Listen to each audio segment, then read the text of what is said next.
Le groupe scolaire Cercle du savoir de Guinée continue de faire parler de lui. À l'issue des résultats du baccalauréat session 2026, l'établissement s'est illustré avec 2 lauréats de la République. Une performance qui confirme sa place parmi les écoles qui misent sur l'excellence. Pour le directeur général de l'école, M. Ousmane Guara, cette réussite est loin d'être un coup de chance. Selon lui, elle est le résultat d'un travail méthodique, d'un encadrement rigoureux et d'une collaboration étroite entre les enseignants, les élèves et les parents. Le résultat n'est pas tombé par hasard, il est le fruit du travail, mais aussi des bénédictions des imams, même le soutien des parents. C'est extrêmement important.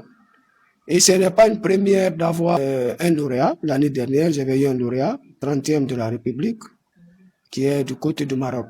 Donc on s'est fixé un objectif, bien enseigner, bien préparer nos candidats et avoir des lauréats.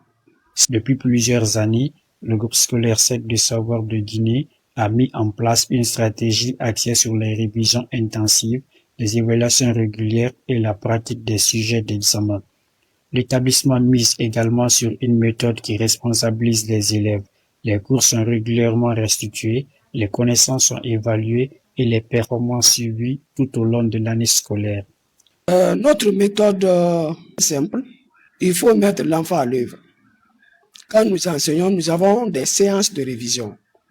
Et ces séances de révision, nous traitons des sujets, n'est-ce pas, susceptibles d'être donnés au baccalauréat. Et pourquoi? Parce qu'on n'a pas commencé cela aujourd'hui depuis au club de révision. Et c'est ce club-là qui a créé l'école. Nous sommes habitués à créer, n'est-ce pas, une motivation dans le subconscient de nos candidats et le mettre en confiance. Parmi les grandes satisfactions de cette année figure Aminatou Diallo, classée 3e de la République en sciences sociales. Un résultat qui, selon son directeur, reflète le parcours d'une élève toujours sérieuse et régulière dans ses performances. Celle qui a été 3e de la République a été tout le temps première, c'est avec 16 de moyenne. Donc ça ne nous étonne pas si Aminatou est 3e de la République. Elle a eu 3 fois, n'est-ce pas, le tableau d'honneur. Au-delà des classements, le promoteur de l'école insiste sur une conviction. L'éducation reste le premier levier du développement de la Guinée. Il appelle les familles à accompagner davantage leurs enfants et rappelle que la réussite scolaire ne dépend pas uniquement de l'école. Il faut que les enfants puissent s'adonner, n'est-ce pas, aux études. Alors, avec la complicité des parents, on peut bien réussir. Où les parents soutiennent les enseignants. L'encadrement, ce n'est pas seulement à l'école, mais c'est à la maison aussi. C'est extrêmement important. Oui, l'école forme, l'école instruit, l'école éduque. Mais l'éducation de base, comme l'a dit Montesquieu, nous recevons 3 éducations, celle de nos pères, celle de nos mères et celle de la rue. Mais si on laisse tomber l'éducation de la maison, on dit c'est l'école qui doit tout faire, on ne peut pas avancer. À ceux qui n'ont pas obtenu le baccalauréat cette année, M. Guara adresse un message d'encouragement.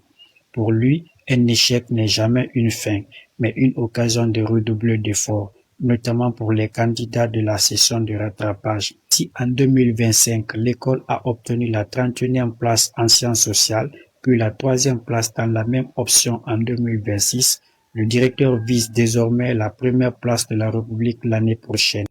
Un défi certes ambitieux, mais loin d'être impossible pour cet établissement qui ne cesse de gravir les échelons.